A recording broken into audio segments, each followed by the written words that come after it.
Halo Pak Joko, aman ya Pak?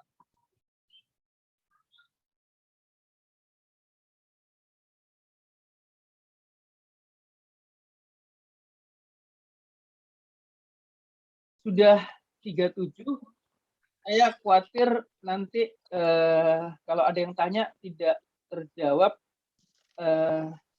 silahkan sambil ada yang mau bertanya di-chat-kan, mungkin Pak Joko nanti bisa kelola.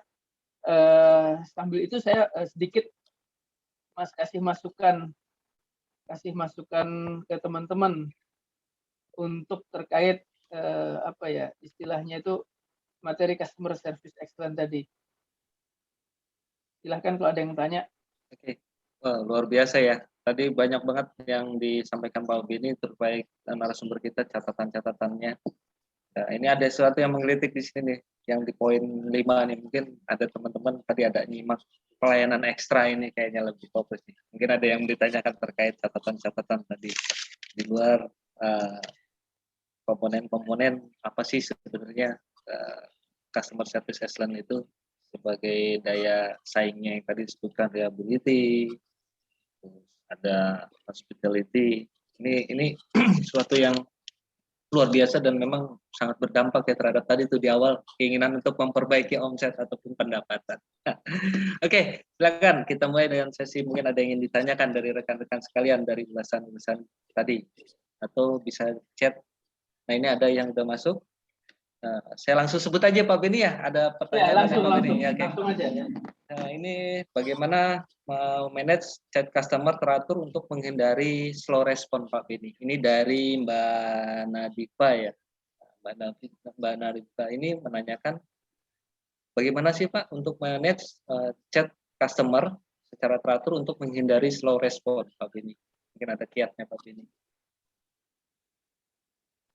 Memanage customer teratur. Oh, ya, ini dari Mbak Nadia. Sebenarnya sih apa namanya kalau chat itu via apa dulu karena tergantung interface-nya. Misalnya contoh kalau interface teman-teman itu sudah ada auto respon, mungkin bisa dihidupkan fitur beberapa auto respon. Tapi saya sebenarnya kurang begitu sebagai customer sendiri. Sebenarnya kalau saya jadi customer nerima apa robot atau jawaban autorespon itu sebenarnya kurang begitu serp sih karena biasanya kurang friendly.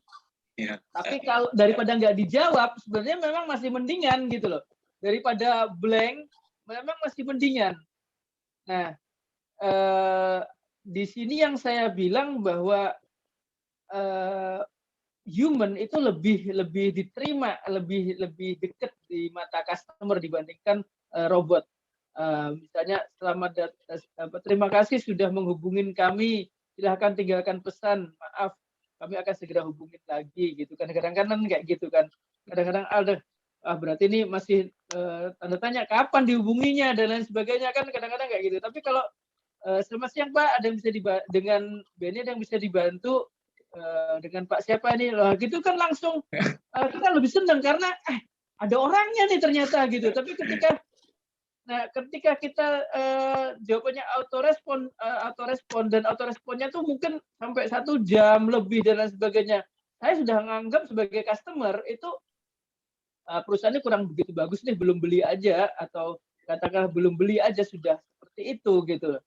Nah, jadi posisikan Anda di mata customer, Anda jadi customer itu apa yang Anda inginkan? Sebenarnya itu aja. Kalau teman-teman sebagai seorang sales, sebagai seorang customer service, sebagai seorang marketing, itu nomor 1, coba Anda jadi customer. Maunya gimana sih Anda?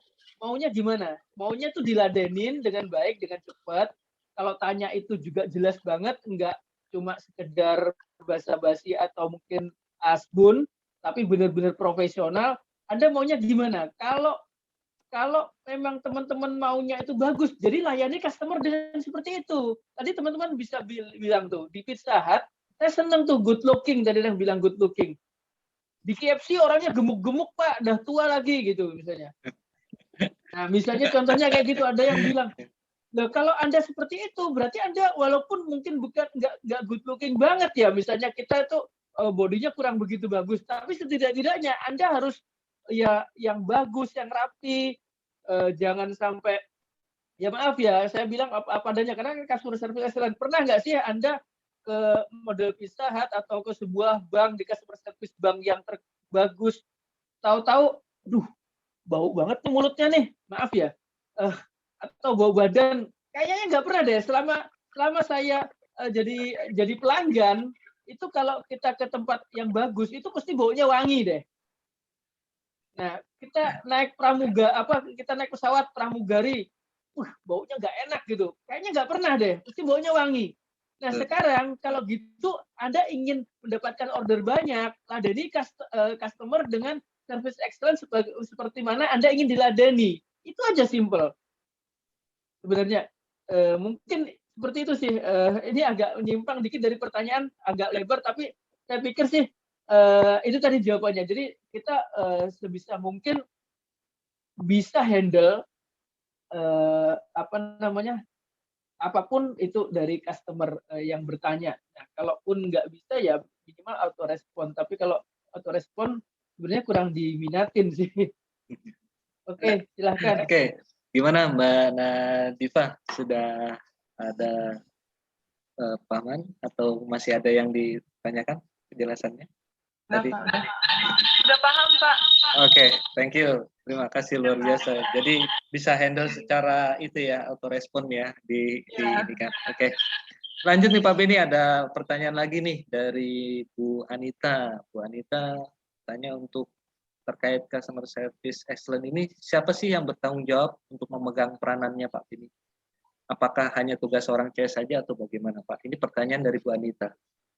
Sebenarnya customer service excellence itu bukan mengacu pada customer service officer, walaupun pelanggan kita sudah punya CSO. Misalnya di perusahaan punya CSO, customer service officer. Customer service excellence itu all integrated related with customer. Misalnya dari dari frontliner, karena ini terkait. Misalnya frontlinernya udah bagus banget, ternyata bagian back office-nya itu kurang bagus, penyiapan barangnya asal-asalan, ujung-ujungnya juga sebagus apapun frontliner tanpa disupport oleh orang belakang yang handal dan care, otomatis juga pasti banyak problem di frontlinernya. Jadi all about related with customer, directly or not directly, must have responsibility for customer service excellence. Mungkin itu jawabannya. Wow, luar biasa. Oke, gimana Bu Anita? Masih 2 jempol Pak Beni, ternyata luar biasa, langsung paham. Oke, nggak usah ragu untuk rekan-rekan terkait materi ini cukup benar-benar support, silakan untuk yang ditanyakan. Dan ini lanjut ke pertanyaan selanjutnya ya Pak Beni, yang ketiga nih Pak Beni. Iya. Itu ada dari Pak Kori. Pak Kori udah bertanya pengalaman, ini ada pengalamannya juga nih beliau nih rupanya. Pengalaman saya beli di depan saya materi adalah jika saya beli apapun misal kemeja, selalu ada yang ingin saya tanyakan. Lalu saya panggil SPG atau SPB. Mereka bisa menjelaskan baik meskipun. Nah ini pertanyaannya ada terkait apa kita harus bisa menjelaskan customer. Oke, ini luar panjang banget, jadi saya singkat aja. Meskipun poinnya kan siapapun bisa tanya untuk penjelasan baik SPG atau SPB ya. Nah, menurut saya itu termasuk satu. Nah, di bidang usaha kita apakah ini berarti juga posisi, ini saya masih agak bingung. Mungkin Pak Kori bisa langsung open mic aja Pak, karena kepanjangan mungkin arahnya maksud pertanyaannya. Pak Kori dari Kotsok, karena saya di sini nangkap mungkin ngeling sama pertanyaan sama dengan Bu Anita kayaknya ini tadi ya, mungkin udah terjawab. Apakah bisa menjawab, yang belakang juga harus bisa menjawab gitu kayaknya. Iya. Jadi apakah semuanya itu kita harus bisa menjelaskan ke customer? Saya sedikit cerita aja deh pengalaman. Oke. Jawabannya masih related. Saya pernah cek lab waktu kemarin COVID ya. Ini beberapa kali saya ceritakan yang saya alamin sendiri. ada sebuah klinik lab yang punya cabang banyak, dan saya kebetulan ketika itu saya cobain ada 4 outlet, 4 cabang yang berbeda-beda tapi satu merek. Ya saya sebut aja, waktu itu saya ke Pramita. Di Pramita cabang A, cabang B, cabang C, cabang D. Saya pikir all about cabang itu semuanya pelayanannya standar sama. Ternyata ada satu cabang yang super excellent banget. Mulai dari datang itu satpamnya sudah nanyain dan pemandu. Ketika di situ dia harus berbasis aplikasi, dia pun tahu, Pak, Bapak bisa pilih kalau Bapak pakai Android, Bapak pakai masuk Play Store, ini pakainya ini. Kalau Bapak pakai iPhone, Bapak pakai ini. Bahkan seorang satpam dia tahu bagaimana cara memandu instalasi sebuah aplikasi. Sampai di situ waktu di lift saya ketemu dengan officer lain. Dia tanya, Bapak mau kemana? Mau periksa PCR. Oh, di lantai ini. Langsung dia pencetkan tombol liftnya, pencetkan tombol lift, bahkan dia bukakan, silahkan Pak, langsung ke meja sana Pak. Nah, sampai seperti itu. Bahkan ketika suatu saat saya ngantarkan keluarga saya juga ke situ, itu sebenarnya sudah tertutup, Pak, maaf jamnya sudah habis. Tapi dia merasa mungkin nggak kasihan. Coba gini aja deh Pak, saya coba Bapak tunggu dulu, coba saya tanyakan, siapa tahu masih ada slot.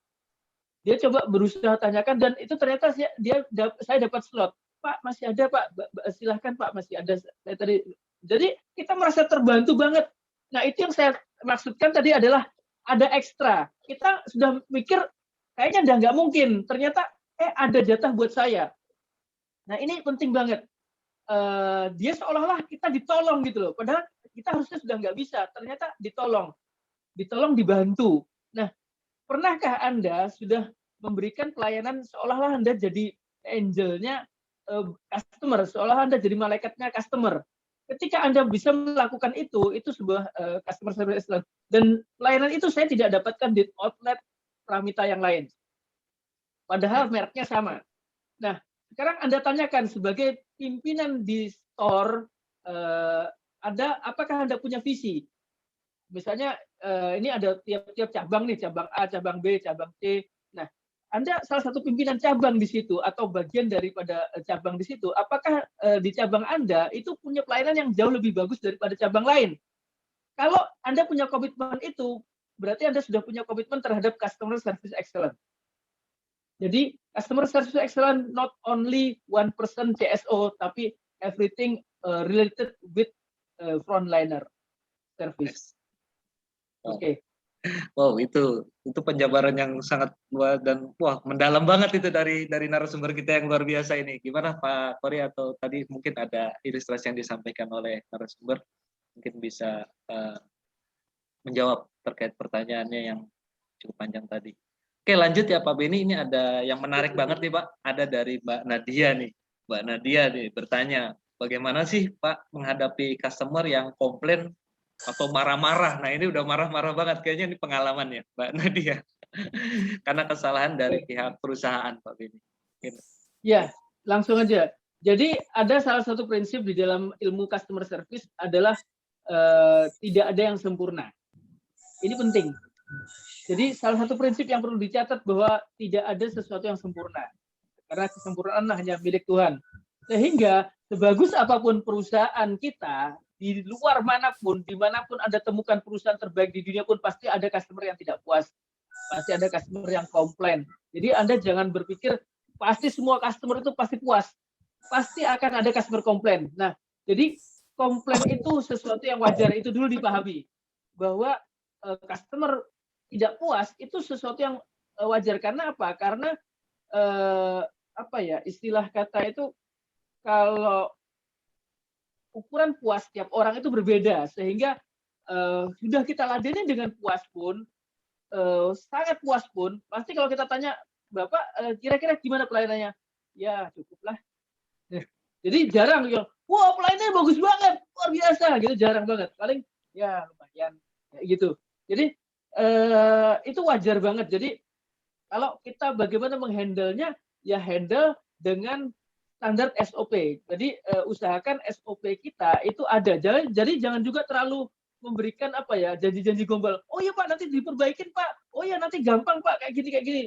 Hanya untuk menyenangkan, untuk menghindari komplain customer. Customernya udah ekspektasinya tinggi, ternyata kenyataannya tidak. Itu akan jauh lebih runyam. Jadi saya kembali ke SOP kita. Seperti apa penghandlean customer ketika komplain dan lain sebagainya. Nah, yang penting usahakan tadi perhatikan hal-hal yang tadi itu, responsibility, keramah tamahan dan lain sebagainya. Tapi intinya based on SOP, based on standar. Nah, syukur-syukur Anda punya 2 layer standar dengan layer cadangan. Seperti tadi itu yang saya cerita, layer standarnya udah kosong, tapi dia punya slot.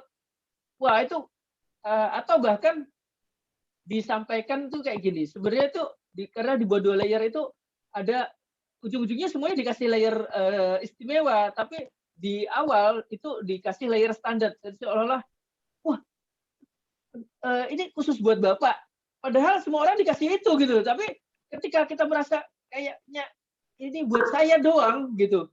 Waduh, luar biasa. Saya di sini dihargai banget nih, nggak seperti di toko sebelah. Di sini kayaknya dikasih sesuatu yang tidak dikasih ke orang umum gitu. Nah itu penting banget. Mungkin itu aja sih melayani. Jadi orang marah-marah itu wajar.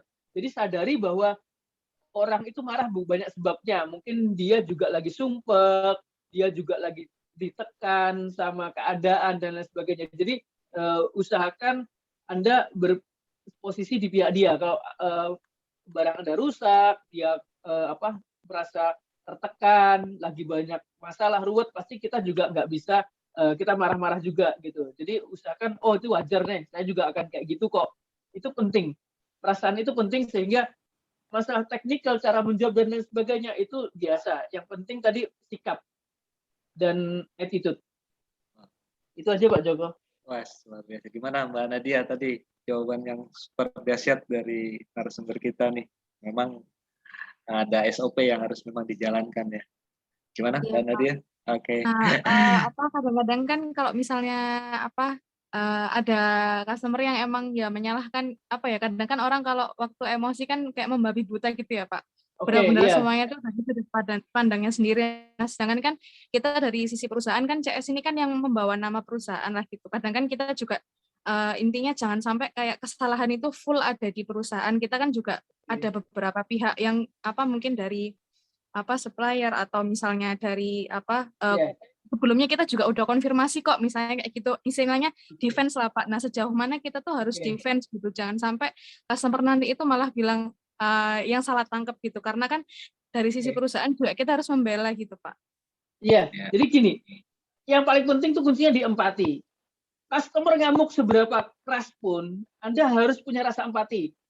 Pak, mohon maaf atas ketidaknyamanan ini. Saya juga bisa ngerasain gimana cukup prihatin ya Pak, ikut prihatin dengan keadaan ini. Nah, jadi itu penting banget. Kata kunci itu jangan sampai lupa. Jadi kalau ada customer komplain, customer marah-marah, itu selalu sebutkan bahwa mohon maaf Pak atas ketidaknyamanan ini. Jangan sampai Anda tidak menyebutkan itu, karena itu dosa besar kalau nggak menyebutkan permintaan maaf. Benny ikut prihatin ya Pak, dengan masalah Bapak. Coba Benny berusaha bantu agar keadaan ini bisa lebih baik atau terselesaikan. Mohon kesabarannya Pak, saya akan coba berusaha bantu Bapak. Insya Allah dengan kata-kata itu, customer agak lebih turun tensinya. Kenapa? Karena kita ada di pihak yang memperjuangkan customer. Nomor satu adalah usahakan kita ada di pihaknya customer. Walaupun sebenarnya kita mewakilin company. Tapi kalau kita tidak berada di pihak customer, customer akan benar-benar merasa bahwa aduh, lu tuh benar-benar nggak pengertian dan lain sebagainya. I know how you feel until I phone. Jadi saya merasa kok Pak, aku juga ngerasain kok kayak apa yang Bapak rasain. Itu kuncinya di situ. Karena dengan pengalaman-pengalaman saya yang dulu itu ketika melakukan tips itu, customer akhirnya walaupun marah itu pasti akhirnya mengerti juga gitu loh. Paling nggak memahamin. Ya, saya tahu lah sebenarnya kamu juga sudah berusaha optimal, tapi ini kan di luar kontrol diri kamu, ada beberapa hal yang nggak benar di luar diri kamu, tapi setidak-tidaknya kamu sudah memperjuangkan untuk saya, itu kuncinya. Nah, itu tambahan tuh Mbak Nadia luar biasa tadi memposisikan bahwa saja kita berpihak kepada customer ya. Wow, itu kata kuncinya Mbak Nadia. Terjawab, Pak. Terima Oke. kasih, Pak Beni. Oke. Wah, luar biasa sekali narasumber kita. Oke Pak, saya lanjut ke pertanyaan berikutnya nih Pak Beni. Ini juga kaitannya mungkin tadi ada sedikit juga tambahan mungkin dari apa yang ditanyakan Mbak Nadia, dan ini pertanyaan ini dari Bu Ari Susanti ya, Bu Santi. Ini bertanya bagaimana cara menghadapi customer yang sudah dilayani secara ekstra tapi masih memberikan penilaian yang negatif atau kurang puas. Nah, ini menggelitik. Kayaknya yang tadi itu sih, Pak, Iya, sudah iya. terjawab. Sudah Ya, terjawab. Ya. intinya sih customer itu sebagus apapun pelayanan kita, pasti ujung-ujungnya itu adalah common atau as usual ya. Ya lumayan lah gitu. Jadi nggak pernah ada customer tuh, jarang lah customer kita ladenin dengan bagus pun, karena ada ego customer. Jadi customer tuh akan rasanya tuh apa ya, kalau ngakuin wah bagus banget tuh jarang banget gitu. Jadi biasanya kalau suruh milih, sangat puas sekali, puas, dia milih puas aja deh gitu. Jadi walaupun itu sangat puas gitu. Jadi nah sebenarnya ada beberapa tahapan lain, cuma ya tadi yang saya sempat sampaikan, level yang tertinggi dari kepuasan customer adalah customer ikut bantu mempromot kita. Jadi orang bilang tuh evangelis. Jadi orang itu apa ya istilahnya tuh bahkan loyal, ikut membantu meworo-woro produk kita. Bahkan dia membuat komunitas, ikut mengkampanyekan produk kita. Itu. Oke, luar biasa. Tadi gimana Bu Santi terkait penjelasan? Wah, jempol lagi Pak Beni. Wah, ini memang narasumber yang luar biasa sekali. Oke, lanjut ke pertanyaan berikutnya nih Pak Beni. Dari apa? Tapi masih ada waktu ya? Jam 8 masih luas lah, masih oke lah. Ada beberapa pertanyaan lagi nih Pak Beni, dari Mbak Mela Outsoft ya. Dia bertanya bagaimana jika kita sebagai customer service sudah melayani customer secara maksimal tapi kurang didukung maksimal oleh tim yang ada. Wah, ini kayaknya berbalik. Artinya tidak mendapatkan support dari tim yang ada. Iya, dari maksudnya mungkin bisa disampaikan Mbak Mela, maksud dari ini biar diperjelas, ini maksudnya tim di sini internal atau misalnya gimana? Katakanlah backingnya ya, backingnya itu misalnya teknisi atau pengiriman atau bahkan manajemen kayak gitu yang dimaksud kali. Intinya sih kayak gini, customer service tidak akan bisa berdiri, tidak akan bisa sukses tanpa didukung oleh tim yang punya mindset yang sama terhadap customer. Jadi gini loh, kalau dibuat mata rantai, ada mata rantainya, yaitu kita harus memuaskan customer. Dengan memuaskan customer, officer kita juga akan punya kesempatan yang lebih bagus untuk lebih puas. Artinya gini, ketika kita mendapatkan income yang baik dari customer, penghidupan kita juga akan lebih bagus. Penghidupan kita akan lebih bagus karena income kita naik, kita juga akan happy. Ketika kita happy, kita akan bisa memberikan pelayanan yang lebih bagus lagi bagi customer. Ini sebuah mata rantai. Jadi akan begitu cukup susah kita meladenin customer ketika kita sendiri tidak bahagia. Jadi kunci kebahagiaan itu kayak ini. Kalau kita sendiri nggak bahagia, mustahil kita bisa membahagiakan orang lain. Kalau kita sendiri tidak happy bekerja, mustahil customer itu puas. Jadi salah satu kuncinya adalah kondisikan atmosfer dalam lingkungan kerja itu berbahagia. Kalau bahagia, pelayanan akan lebih bagus. Memang ukuran bahagia itu relatif gitu ya. Bahagia bukan berarti dengan wah saya secara musik kesenangan saya terus saya akan bahagia gitu. Tapi customernya nggak bahagia kan. hak kita itu terbatasin oleh haknya orang lain juga. Demikian juga customer seperti itu. Jadi intinya kondisikan lingkungan kerja yang kondusif, yang friendly, yang membuat itu bagus sehingga pelayanan kepada customer akan lebih happy. Jadi dalam teori SDM bahkan kunci pelayanan service excellence adalah di mutu kualitas kerja. Mutu kualitas kerjanya bagus, pelayanan customer akan lebih bagus. Bagaimana Pak kalau sudah lingkungan kerjanya sudah bagus, kondusif, tapi pelayanan masih jelek? Ya udah, di-tick aja. Maksudnya itu gini loh, customernya sudah beli ke kita tapi nggak mendapatkan pelayanan bagus, berarti kan tidak ada komitmen gitu loh. Jadi intinya memang kita harus berikan kondisi yang bagus dalam dunia kerja, dalam lingkungan kerja tuh yang bagus, happy, nggak mikir susu anak habis di rumah gitu ya. Jadi masih cukup happy, cukup secure, aman. Otomatis kita juga lebih happy ngeladenin customer. Jangan sampai kita sudah happy, tapi customer nggak mendapatkan itu. Karena semuanya kita kembalikan kepada pemegang sahamnya adalah customer. Yes. Luar biasa. Nah, Mela, gimana? Ada disampaikan? Ya, terima kasih kode jempol lagi Pak Beni. Udah dapat banyak jempol malam ini kita. Oke, waktu menunjukkan 08 menit. Ini ada satu pertanyaan lagi Pak Beni. Pak Joko, boleh nanya Pak? Oh, boleh, silakan. Dari Semarang Pak. Pak Semarang ya. Ya. Oke, dari Konsop Semarang ya. Ya, langsung aja nggak apa-apa, langsung. Silakan. Iya langsung. Ini ada yang saya mau tanyakan. Untuk mendapatkan atau menerapkan pelayanan excellent, apakah itu perlu SOP ataukah SOP itu apakah pelayanan SOP itu pelayanan excellent itu berdasarkan SOP? Contoh gini, misalkan kalau berdasarkan SOP ada support jam 7 malam, tapi kita kan kantor bukanya sampai jam 5. Nah, kan hubungannya pelayanan excellent itu kan human to human.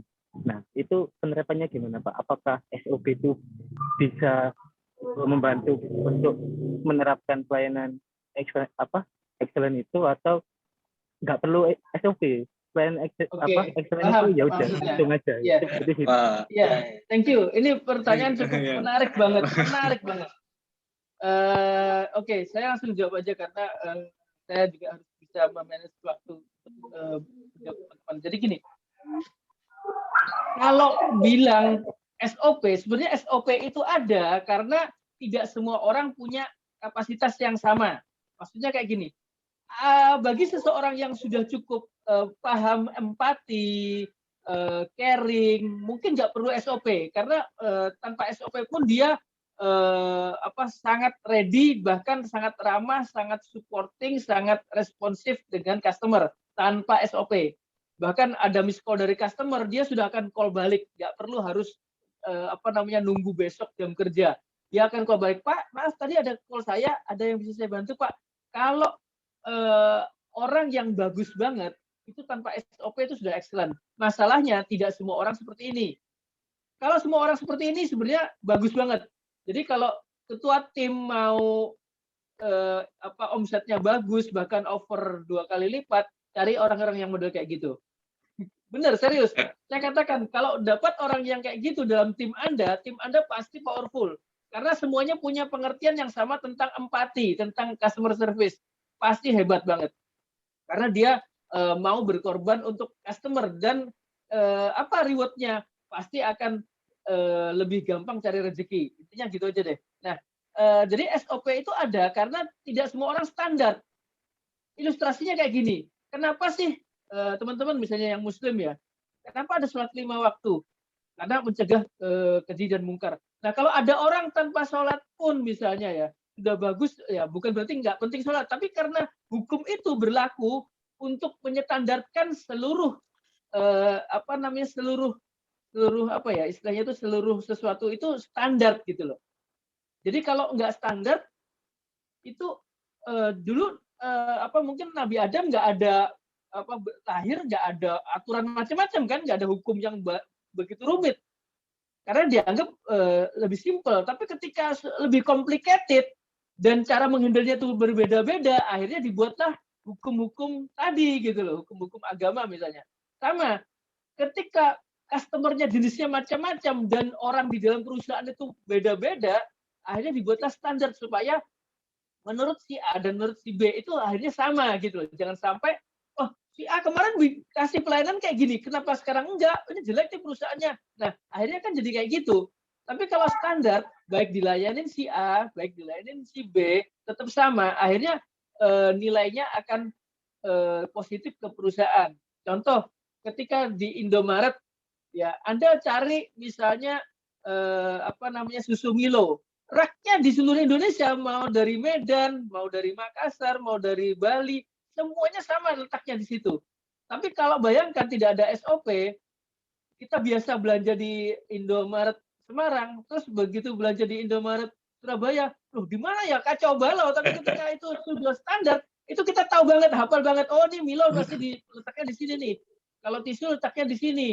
Kalau minyak angin letaknya di sini, dia tahu banget gitu, karena dimanapun tampilannya seperti itu. Nah, kurang lebih sebenarnya SOP ada itu lahirnya dari seperti itu. Hukum-hukum yang ada itu dilihat seperti itu. Kalau semua orang baik, nggak ada hukum KUHP. Tapi karena tidak semua orang bisa seperti itu, akhirnya dibuatlah hukum KUHP kayak gitu. Mungkin kilasnya itu sih. Tapi sebenarnya kalau ada di dalam tim teman-teman itu jam 2 malam bahkan dia sampai bangun-bangun mau ngeladenin, wah itu luar biasa, pasti rezekinya insya Allah omsetnya akan gede. Oh, yes. Amin, amin. Ya itu yang malah yang luar biasa. Gimana Mas? Tadi udah dapat penjelasannya. Wah. Iya Pak, mantap. itu soalnya berdasarkan pengalaman sih Pak. Jadi makanya saya mau tanyakan. Ya, nggak apa-apa. Jadi intinya kalau Mas Septian sudah melakukan pelayanan dengan cukup bagus, sebenarnya itu sudah di atas SOP gitu. Di atas SOP sudah sangat excellent. Walaupun tanpa SOP. Tapi karena tidak semua orang seperti Mas Septian, nah ini akhirnya diatur. Kalau nggak gitu kan nunggu. Nah, makanya teman-teman lihat aja tuh di toilet-toilet di mall, itu kan ada checklist tuh. Wastafel, kran, lantai, dinding, dan lain sebagainya. Kalau ada orang yang rajin banget, itu nggak perlu dikasih kayak gitu tuh, toilet pasti bagus. Tapi karena ada orang yang rajin, ada orang yang agak malas, sehingga perlu dikasih checklist supaya tidak ada bagian yang tidak tersentuh. Mungkin itu analogi SOP-nya. Ya, luar biasa. Terima kasih banyak Pak Beni. Pak Joko juga. Ya, terima kasih sama-sama.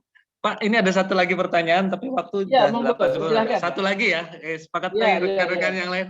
Dari Pak Ridwan nih, Ridwan, ada pertanyaan, apa sih dampaknya Pak? Kalau tadi kan bertanyanya Mas yang di Semarang tadi, WhatsApp di luar SOP. Nah ini pertanyaan Pak Ridwan ini dampaknya kalau kita malah menghindar dari komplainnya itu Pak, komplain customer. Misal tidak ada balas chat atau dilempar ke bagian lain, ini kayak lempar tanggung jawab gitu. Nah ini beliau menanyakan, Pak Ridwan ini menanyakan dampaknya, dampak secara langsungnya ya.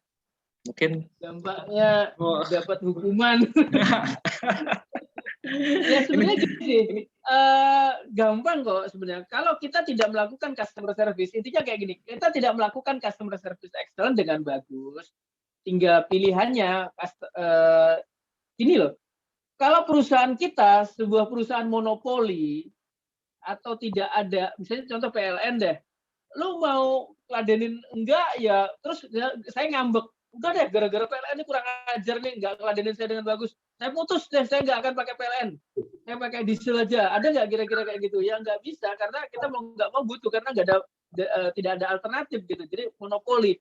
Tapi kalau teman-teman, kalau produk sejenis kita itu banyak banget di luar, kalau Anda tidak melakukan customer service dengan bagus, ujung-ujungnya banting-bantingan harga. Sampai kapan? Income tidak akan bagus. Salah satu kunci solusi dari perang harga, sering kalah bersaing karena kalah harga dan lain sebagainya adalah berikan customer service excellent. Customer service excellent is option, pilihan. Ketika Anda mau milih sengsara atau istilahnya itu harus berdarah-darah terus bersaing, lakukan customer service excellent, karena hanya dengan customer service excellent itu kita akan mendapatkan nilai tambah atau added value di dalam pelayanan ke customer. Nah, kenapa? Makanya karena ada segmentasi. Anda lihat aja deh, seperti Garuda itu ada segmentasi. Garuda punya Citylink. Citylink itu yang kelasnya rendah. Garuda sendiri ketika naik Garuda itu ada first class, ada business class, ada economy class. Sehingga orang yang menginginkan customer service level tingkat tinggi, dia mintanya first class. Duit nggak masalah bagi saya maunya bayar first class. Oh, terlalu mahal, saya minta customer service yang agak sedang-sedang aja, tapi juga cukup bagus ya, saya pilih business class. Oh ya udah, no problem lah, saya minta yang murah, dia bayar dengan economy class. Jadi segmentasi penting banget dalam customer service, sehingga Anda pilihan, Anda tentuin segmentasi Anda apa, tentukan standar pelayanan customer service. Nah, kalau tidak mau ngeladenin, ya siap-siap ke pelayanan yang level tingkat rendah. Udah ambil sendiri. Hanya ada beberapa pelayanan yang istilahnya kayak gini. Loh Pak, bisa Pak. Di mana? Di Starbucks. Sudah kita antri, bayar, ambil sendiri. Bayarnya mahal lagi. Di kopi, di warkop Pak. Itu sudah kita diladeni. Dan lain sebagainya. Tapi murah. Nah, kenapa? Karena itu dia sudah bisa membangun brand awareness. Jadi kalau brand awareness Anda sudah cukup bagus banget, mungkin Anda asal-asalan, ya bukan asal-asalan ya, intinya itu suruh ambil sendirilah, suruh ini sendiri. Nah itu mungkin no problem, karena yang dijual itu bukan pelayanan lagi, tapi ada brand awareness, gengsi, prestige. Mungkin itu jawabannya. Jadi is option. Mungkin saya titip PR Pak Joko untuk ini. Ya, Pak. Jadi nanti bisa minta tolong semua koordinator untuk mengkolek 2-3 hari kemudian ya dari sekarang, selain resume lah ya. Ini karena ini penting banget, materi ini penting banget. Kalau teman-teman tadi di awal ingin benar-benar nambah pendapatan, PR-nya adalah terutama bagi rekan frontliner, apa yang akan Anda tingkatkan, customer excellence seperti apa yang Anda akan tingkatkan di perusahaan Anda atau di outlet Anda, kalau itu toko-toko outlet atau di outlet atau di cabang Anda. Apa yang Anda perlu tingkatkan, pelayanan jenis apa? Misalnya Anda menambahkan fitur, misalnya saya kasih contoh tadi. Oh, saya mau, oke deh, saya buat setiap ada pembelian itu saya tulis terima kasih ucapan atau apa deh, terserah. Apa yang Anda ingin tingkatkan, atau ada ide penerapan sesuatu ide baru terkait customer service excellence di tempat Anda. Oke. Kolek Ya. aja. Ini berlaku untuk frontliner tadi ya Pak ya? Atau di semua ya? Nanti dikoordinasiin oleh koordinator masing-masing. Oke. Dan itu wajib. Wajib ya Pak? Wah, ada wajib Ya. nih. Kan katanya mau meningkatkan income, jadi harus konsisten dong dengan keinginannya. Oke, itu aja teman-teman. Oke, luar biasa. Terima kasih Pak Beni. Oke, rekan-rekan, karena antusias sampai nggak berasa nih 8.15 Pak Beni.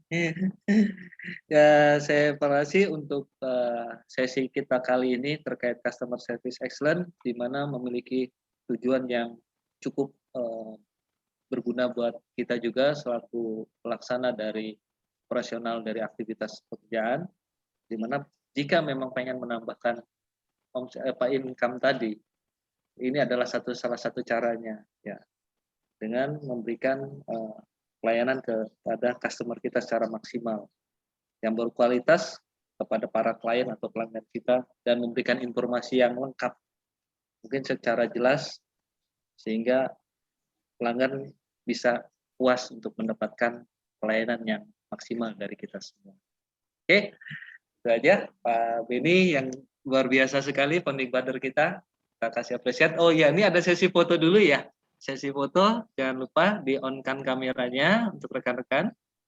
Untuk sesi foto, nanti Om Reza ya bisa dibantu. Atau dari tim. Di-on-kan dulu semuanya, saya harap. Om Reza bisa kasih aba-aba. Oke, terima kasih Pak Joko atas waktunya. untuk teman-teman semua bisa dinyalakan kameranya untuk kita sesi foto absensi. Oke, ini untuk yang halaman pertama ya. Boleh pasang gaya, 1, 2, 3.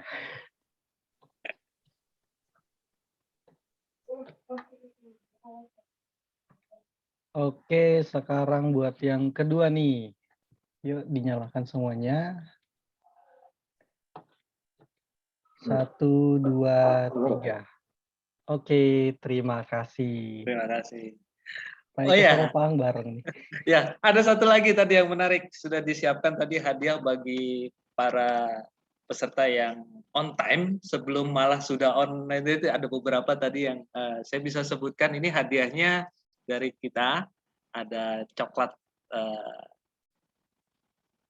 coklat ya, dan ini saya berikan untuk yang on time, benar-benar tadi sebelum mulai itu sudah wah nge-live banget, appreciate banget untuk yang pertama Pak Yusuf Afandi ya dari MKO, terus yang kedua tadi ada Mbak Rina, mana Mbak Rina statementnya, nanti coklatnya bisa dikirim ya Mbak Rina, sama terakhir Mbak Ulan ya, Mbak Ulan dari MKO, jadi dapat hadiah coklat untuk rekan-rekan yang benar-benar on time banget tadi, sebelum jam mulai sudah bergabung di sesi ini. Oke, akhir kata saya ucapkan selaku ini mengucapkan terima kasih, sesuatu yang bermanfaat malam ini buat kita semua dari founding father kita, di mana pembelajaran itu perlu setiap hari, semakin mengupgrade diri, pentingnya untuk menambah wawasan kita juga dan mengimplementasikan dalam dunia ini yang lebih terpenting, mengimplementasikan apa yang kita dapat pada malam hari ini kepada aktivitas kerja kita agar kehidupan kita bisa berubah dengan tujuan kita menjadi lebih baik dan mendapatkan sesuatu yang meningkat di setiap harinya. Oke, itu dari saya. Ya, itu aja. Saya akhiri, atau mungkin ada tambahan lagi dari tadi. Jangan lupa ada PR juga dari Pak Beni untuk para frontliner yang wajib terkait apa yang perlu ditingkatkan di masing-masing, baik itu di divisi rekan-rekan Kotso, MKO maupun di Yukat. Ini wajib ya. Nanti ini wajib dikumpulkan, di share nanti di grup aja ya Pak Beni ya, mungkin ya Pak. TER. PR-nya ini di share di grup aja atau gimana Pak Beni? Terkait yang perlu ditingkatkan di frontliner ini, atau di kolek masing-masing? Oh, di internal aja, sorry. Oh, di internal masing-masing ya. Oke. Saya perjelas di internal masing-masing ya, untuk PR yang sifatnya wajib dari Pak Beni untuk di-share di internalnya masing-masing. Oke. Sekian. Ketangkasan. Terima kasih Pak Joko. Iya, selamat malam. Demikian semuanya. Yang mungkin acaranya sudah selesai ya dari acara kita malam ini. Saya ucapkan terima kasih. Assalamualaikum warahmatullahi wabarakatuh. Waalaikumsalam. Waalaikumsalam warahmatullahi wabarakatuh. Terima kasih Pak Joko. Terima kasih Pak Joko. Terima kasih Pak Beni. Pak Joko, Pak Beni. Terima kasih Pak Andi.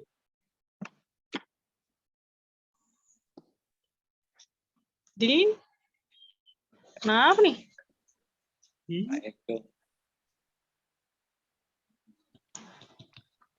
Pak Eko di mana Pak Eko? Bu Santi. Kita nongkrong bareng Pak Eko ya. Wah, ini kayak acara nobar ini. Wah, nobar ya. Waduh, Jakarta. Ayo Bu Santi. Kapan nih? Kabar semua nih. Boleh. Makasih ya Pak Joko, hati-hati Pak di jalan. Iya, sama-sama. Terima kasih Pak Joko. Sama-sama Pak Eko. Terima kasih Pak Joko. Wah, rusuh teman-teman rusuh nih. Asik semuanya. Lagi Ya. Bu.